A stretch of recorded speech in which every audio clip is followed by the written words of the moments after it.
তোমাদেরকে একটা নোট দিচ্ছি, তোমরা সকলে টুকে নাও। আজ এই পর্যন্ত থাকলো, বাকি প্রশ্ন কালকে দেওয়া হবে। ঠিক আছে স্যার, তাই হবে।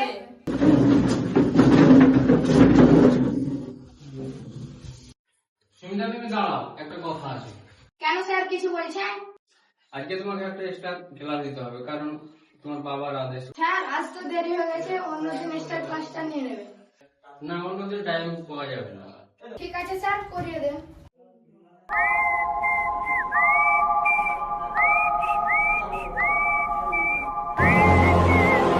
স্যার, দরজা জানলাগুলো বন্ধ করছেন কেন?